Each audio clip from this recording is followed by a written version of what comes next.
Œuvre de Maria Valtorta, tome 2, chapitre 43, intitulé Jésus sur le chemin du retour avec les bergers près d'Hébron, les bijoux d'Aglaé et une parabole sur la conversion.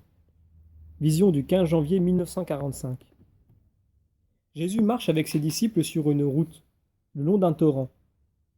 Le long, c'est une façon de parler. Le torrent est en contrebas. En haut, le long de la côte, il y a une route en lacets, comme on en trouve souvent dans les régions montagneuses. Jean chargeait comme un portefaix d'un gros sac bien rempli et rouge pivoine. Judas, quant à lui, porte celui de Jésus en plus du sien. Simon a seulement le sien et les manteaux. Jésus a repris ses sandales et son vêtement. La mère de Judas a donc dû le faire laver parce qu'il n'a pas de faux plis. Que de fruits! Quel beau vignoble sur ces collines, dit Jean, auquel la chaleur et la fatigue ne font pas perdre la bonne humeur. Maître, est-ce que le cours d'eau sur les rives duquel nos pères cueillirent les grappes miraculeuses, est-ce celui-ci? Non, c'est l'autre, plus au sud. Mais toute la région était un endroit béni, aux fruits excellents. Maintenant, elle ne l'est plus autant, bien qu'elle soit encore belle. Trop de guerres ont dévasté son sol. C'est ici que s'est fait Israël. Mais pour cela, il a dû le fégonter de son sang et de celui des ennemis. Où trouvons-nous les bergers? À 5 miles d'Hébron, sur les rives du fleuve dont tu parlais. De l'autre côté de cette colline alors? Plus loin. Il fait très chaud l'été. Où allons-nous ensuite, maître? Dans un endroit encore plus chaud. Mais je vous prie de venir. Nous voyagerons de nuit. Les étoiles sont si claires qu'il n'y a guère d'obscurité. Je veux vous montrer un endroit. Une ville? Non, un endroit, qui vous fera comprendre le maître, peut-être mieux que ses paroles. Ce stupide incident nous a fait perdre plusieurs jours. Il a tout gâché. Et ma mère, qui avait fait tant de préparatifs, a été déçue. Et puis je ne sais pourquoi tu as voulu t'isoler jusqu'à la purification. Judas, pourquoi qualifies-tu de stupide un événement qui a été une grâce pour un vrai fidèle? Ne te souhaiterais-tu pas une telle mort à toi-même? Toute sa vie, il a attendu le Messie. Malgré son âge, il était déjà parti sur des chemins incommodes pour l'adorer quand on lui a dit « Il est là ». Durant 30 ans, il avait gardé au fond du cœur la parole de ma mère. L'amour et la foi l'ont envahi de leur feu à la dernière heure que Dieu lui réservait. Son cœur s'est brisé de joie, consumé comme un holocauste agréable par le feu de Dieu. Quel sort meilleur que celui-là? Il a gâché la fête que tu avais préparée?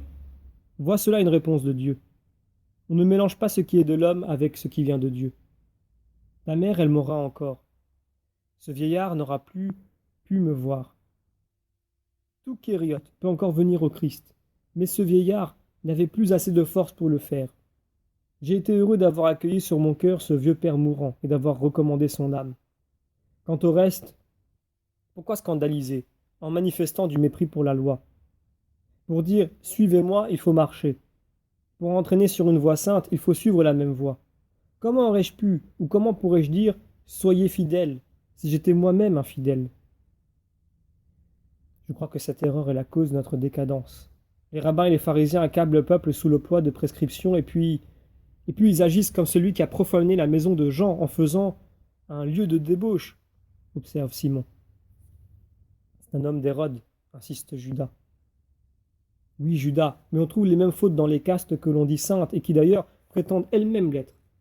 Qu'en dis-tu, maître? Dit Simon. Je dis que tant qu'il y aura une poignée de vrai levain et de vrai encens en Israël, on fera du pain et on parfumera l'autel. Que veux-tu dire? Je veux dire que si quelqu'un vient à la vérité avec un cœur droit, la vérité se répandra comme un levain dans la farine et comme un encens pour Israël tout entier. Que t'a dit cette femme? Demande Judas. Jésus ne répond pas. Il se tourne vers Jean. Cela pèse lourd et c'est fatigant. Donne-moi ta charge. Non, Jésus, je suis entraîné, et puis la joie qu'on éprouvera Isaac me la rend plus légère. Ils ont contourné le coteau. À l'ombre d'un bois, sur l'autre versant, se trouvent les troupeaux d'Élie. Assis à l'ombre, les bergers les gardent. Ils voient Jésus et accourent. La paix soit avec vous. Vous êtes ici? Nous pensions à toi, et à cause du retard, nous nous demandions s'il fallait aller à ta rencontre ou obéir. Nous avons décidé de venir jusqu'ici pour t'obéir, à toi et à notre amour en même temps. Tu aurais dû être arrivé depuis plusieurs jours. Nous avons dû nous arrêter. Mais rien de grave? Non, rien, mon ami. La mort d'un fidèle sur mon cœur, rien d'autre. Que veux-tu qu'il arrive, berger? Quand les choses sont bien préparées, bien sûr, il faut savoir les préparer et préparer les cœurs à les recevoir. Ma cité a rendu au Christ tous les honneurs. N'est-ce pas vrai, maître? C'est vrai. Isaac, nous sommes passés chez Sarah au retour. La cité de Utah aussi, sans autre préparation que celle de la simple bonté et de la vérité des paroles d'Isaac, a su comprendre l'essentiel de ma doctrine et aimer, d'un amour mis en pratique, désintéressé et saint. Elle t'a envoyé vêtements et nourriture, Isaac, et tous ont voulu ajouter aux oboles restés sur ton grabat quelque chose pour toi, qui revient dans le monde et qui manque de tout. Tiens, je n'emporte jamais d'argent, mais dans ce cas je l'ai accepté parce qu'il est purifié par la charité. Non, maître, garde-le. Je suis habitué à m'en passer. Désormais, il va te falloir aller dans les villages où je t'enverrai et tu en as besoin. L'ouvrier a droit à son salaire, même s'il travaille sur les âmes, car il a encore un corps à nourrir, comme l'âne qui aide son maître. Ce n'est pas grand-chose, mais tu sauras te débrouiller. Jean a dans ce sac des vêtements et des sandales. Joachim en a pris des siens. Ils seront grands. Mais il y a tant d'amour dans ce don. Isaac prend la besace et se retire derrière un buisson pour s'habiller. Il était encore pieds nus et vêtu de sa toge bizarre, faite d'une couverture. Maître, dit Élie, cette femme qui se trouve dans la maison de Jean, tu t'es parti depuis 3 jours, et nous faisions paître les troupeaux sur les prés d'Hébron. Ces prés sont à tout le monde, et on ne pouvait pas nous en chasser. Quand cette femme nous a envoyé une servante avec cette bourse, en disant qu'elle voulait nous parler. Je ne sais pas si j'ai bien fait, mais la première fois, j'ai rendu la bourse et j'ai dit, je ne veux rien entendre. Puis elle m'a fait dire, viens au nom de Jésus, et j'y suis allé. Elle a attendu le départ de l'homme dont elle est la maîtresse. Que de choses elle a voulu. Oui, elle a voulu savoir. Mais moi, j'ai dit peu de choses par prudence. C'est une courtisane. Je craignais quelques pièges pour toi. Elle m'a demandé qui tu es, où tu résides, ce que tu fais, si tu es un seigneur. J'ai dit, c'est Jésus de Nazareth. Il habite partout car c'est un maître et il enseigne dans toute la Palestine. J'ai dit que tu es un homme pauvre, simple, un artisan que la sagesse a pénétré de sagesse, rien de plus. Tu as bien fait, dit Jésus. Au même instant, Judas s'écrie. Tu as mal fait. Pourquoi n'as-tu pas dit que c'était le Messie et le roi du monde? Chasse-la, cette orgueilleuse romaine, sous l'éclat de la splendeur de Dieu. Elle ne m'aurait pas compris. D'ailleurs, étais-je certain qu'elle était sincère? Quand tu l'as vue, tu as dit, toi, qui elle est. Pouvais-je jeter de choses saintes? Or, tout ce qui touche Jésus est saint. Dans sa bouche à elle, pouvais-je mettre Jésus en danger en lui donnant trop d'informations? Que le mal provienne de tous les autres, mais pas de moi. Nous, Jean, allons proclamer qu'il est le Maître, expliquer la vérité sainte. Moi? Non, à moins que Jésus ne me l'ordonne. Tu as peur? Que veux-tu que cela te fasse? En as-tu du dégoût? Le Maître n'en a pas éprouvé. Ni peur, ni dégoût, j'ai pitié d'elle. Mais je pense que si Jésus l'aurait voulu, il aurait pu s'arrêter pour l'instruire. Il ne l'a pas fait, et il ne nous revient pas de le faire. À ce moment-là, elle ne montrait aucun signe de conversion. Mais maintenant, Élie fait voir la bourse. Et Judas renverse sur un pan de son manteau, car il s'est assis sur l'herbe, le contenu de la bourse. Anneaux, pendentifs, bracelets, un collier, tout roule. Jaune d'or sur le jaune foncé du vêtement de Judas. Un tas de bijoux, qu'en faisons-nous? Cela peut se vendre, estime Simon. Ce sont des choses compromettantes, objecte Judas, qui pourtant les admire. Je le lui ai dit, moi aussi, en les prenant. J'ai ajouté, ton maître va te battre.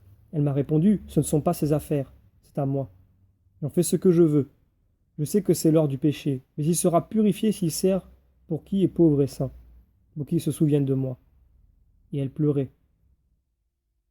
Vas-y, maître. Non. Envoie Simon. Non. Alors j'y vais moi. Non. Les noms de Jésus sont secs et impérieux. Ai-je mal fait, maître, de lui parler et d'accepter cet or? Demande Élie qui voit Jésus soucieux. Tu n'as pas mal agi, mais il n'y a rien de plus à faire. Mais peut-être cette femme veut-elle se racheter et a-t-elle besoin qu'on l'instruise? Objette encore Judas. En elle se trouvent déjà bien des étincelles capables d'allumer l'incendie dans lequel son vice peut se consumer, laissant son âme à nouveau redevenue vierge par l'effet du repentir. Il y a peu de temps, je vous ai parlé du levain qui agit sur toute la pâte et en fait un pain sanctifié. Écoutez une courte parabole. Cette femme, c'est la farine. Une farine où le malin a mélangé ses poussières d'enfer. Moi, je suis le levain. Cela signifie que ma parole est le levain. Mais s'il y a trop de son dans la farine, ou s'il y a un mélangé des graviers et du sable et de la cendre encore plus, peut-on faire du pain, même si le levain est excellent? Non. Il faut extraire patiemment de la farine. Son, cendre, gravier et sable. La miséricorde passe et offre la crible. Le premier, il est fait de courtes vérités fondamentales. Il est nécessaire qu'elles soient comprises par la personne prise dans le filet d'une complète ignorance, du vice, des erreurs du paganisme. Si l'âme les accueille, elle commence sa première purification. La seconde arrive par le crible de l'âme elle-même, qui confronte son être avec l'être qui s'est manifesté. Elle a horreur d'elle-même et commence son travail, par une opération toujours plus précise. Après les pierres, après le sable, après les cendres, elle en arrive aussi à enlever ce qui est déjà de la farine, mais avec des grains encore grossiers, trop grossiers pour donner un pain excellent. À ce moment-là, tout est prêt. Alors la miséricorde revient et se mélange à cette farine préparée. Cela aussi est préparation, Judas. Elle la fait lever et la transforme en pain. Mais c'est une longue opération qui requiert la volonté de l'âme. Cette femme, cette femme possède déjà en elle-même ce minimum qu'il était juste de lui donner et qui peut lui servir à accomplir son travail. Laissons-la faire, si elle le veut, sans la troubler. Tout est trouble pour l'âme qui travaille sur soi. La curiosité, le zèle à considérer, les intransigeances, aussi bien qu'une pitié exagérée. Alors, nous n'y allons pas? Non. Et pour que nul d'entre vous n'en soit tenté, nous partons tout de suite. Dans le bois, il y a de l'ombre. Nous ferons halte au fond de la vallée de Térébinthe. Et là, nous nous séparerons. Élie retournera à ses pâturages avec Lévi, pendant que Joseph m'accompagnera jusqu'au gué de Jéricho. Puis, nous nous retrouverons encore. Toi, Isaac, continue ce que tu as fait à Yatta, et va d'ici à Doko, en passant par Arimathie et Lida. Nous nous retrouvons là-bas. Il y a la Judée à préparer, et tu sais comment t'y prendre, comme tu l'as fait à Utah. Et nous, vous, vous viendrez comme je l'ai dit, pour ma préparation. Moi aussi, je me suis préparé à la mission. En allant chez un rabbi? Non. Auprès de Jean? Je n'en ai reçu que le baptême. Et alors? Bethléem a parlé par les pierres et les cœurs. Là aussi, où je te conduis, Judas, les pierres et un cœur, le mien, parleront et répondront à ta question. Élie, qui a apporté du lait et du pain noir, dit: Pendant mon attente, j'ai cherché, et Isaac avec moi, à convaincre les habitants d'Hébron. Mais ils ne croient qu'à Jean, ne jurent que par lui, ne veulent que lui. C'est leur saint, et ils n'en veulent pas d'autre. C'est là un péché commun à beaucoup de villes et à beaucoup de croyants, présents et futurs. Ils regardent l'ouvrier et non pas le patron qui a envoyé l'ouvrier. Ils posent des questions à l'ouvrier sans même lui dire: dis cela à ton patron. Ils oublient que s'il y a un ouvrier, il y a forcément un patron, et que c'est le patron qui instruit l'ouvrier et le rend apte au travail. Ils oublient que l'ouvrier peut intercéder, mais qu'un seul peut accorder: le patron. Dans ce cas-là, Dieu et son Verbe avec lui. Peu importe. Le Verbe en éprouve de la douleur, mais pas de rancœur. Partons. La vision se termine là.